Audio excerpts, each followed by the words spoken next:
हमें क्या मिलता है और क्या नहीं मिलता है, यह बहुत सारी बातों पर निर्भर करता है। हमारे भाग्य पर, हमारे कर्मों पर और हमारे अपनों पर, जिन्होंने हमें जन्म दिया, जो हमारे इर्द गिर्द स्थायी रूप से हमें सहयोग देते हैं।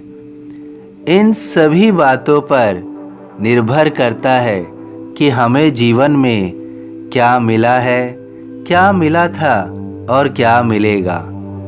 हम अपने जीवन में बहुत सारी इच्छाओं को, बहुत सारे सपनों को स्थान देते हैं, लेकिन कई बार वे पूर्ण होते हैं और कई बार वे पूर्ण नहीं होते हैं। लेकिन एक बात सदैव याद रखनी होगी कि हमें जो भी मिलता है वे हमारे लिए बेहतर होता है, अच्छा होता है, शुभ होता है।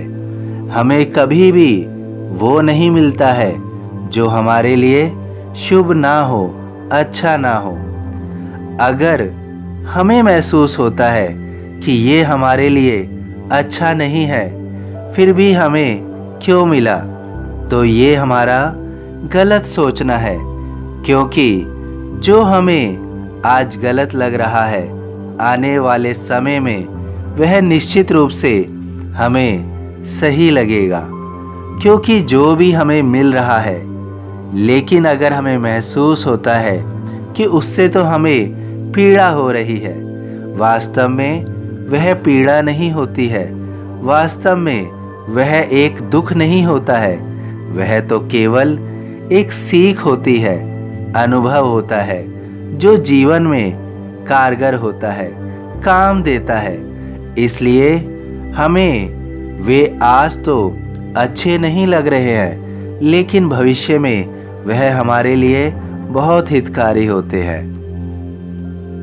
यदि हम ईश्वर से जुड़े हुए हैं तो कभी भी हमारे साथ कुछ भी गलत नहीं हो सकता है। ईश्वर हमारे लिए हमेशा बेहतर करते हैं। हमें अपने सपनों को पूरा करने के लिए हमेशा तत्पर रहना चाहिए, प्रयासरत रहना चाहिए। निश्चित रूप से हम उसके योग्य भी बनते हैं तो वह सपने हमारे पूर्ण भी होते हैं। लेकिन हमें कोई भी कार्य प्रकृति के खिलाफ जाकर, उसके विरुद्ध जाकर नहीं करना चाहिए। क्योंकि यदि हम प्रकृति के विरुद्ध जाकर किसी सपने को पूरा भी कर लें तो निश्चित रूप से उसका खामियाजा, उसका नुकसान हमें भविष्य में उठाना होता है। उस सपने का हमें कभी भी लाभ नहीं मिलता है।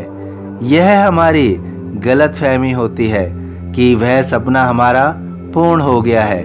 यदि हमने प्रकृति को नुकसान पहुंचाकर, प्रकृति के विरुद्ध जाकर उस कार्य को सार्थक कर दिया तो निश्चित रूप से हमें उसका कभी भी लाभ नहीं मिलेगा, उसका कभी भी सुख नहीं मिलेगा। हमारे ईश्वर तो सदैव हमें सुख पहुंचाने के लिए आशीर्वाद देते रहते हैं। वे सदैव हमारे सपने को पूर्ण करने के लिए हमें योग्य बनाते रहते हैं। लेकिन हमें सदैव उन पर विश्वास रखना होगा, हमें धैर्य रखना होगा अपने सपनों को पूर्ण करने के लिए। धैर्य ही हमें सब कुछ प्रदान कर सकता है। यही वह शक्ति है जो हमारे जीवन में हर सपने को पूर्ण करने के लिए सार्थक बिंदु स्थापित करती है। हमें सदैव अपने ईश्वर पर, अपने इष्ट पर विश्वास और धैर्य रखकर अपने सपने के लिए पूर्ण रूप से अपना कर्म करते रहना चाहिए। फिर परिणाम स्वरूप निश्चित रूप से हम अपने सपने को पूरा होते हुए अवश्य देखेंगे। सपने पूरे होंगे, सपने पूरे हो रहे हैं।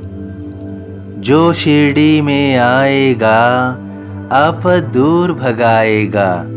सभी साईं भक्तों से अनुरोध है कि कमेंट बॉक्स में ओम साईं राम या अपनी कोई प्रार्थना लिखिए।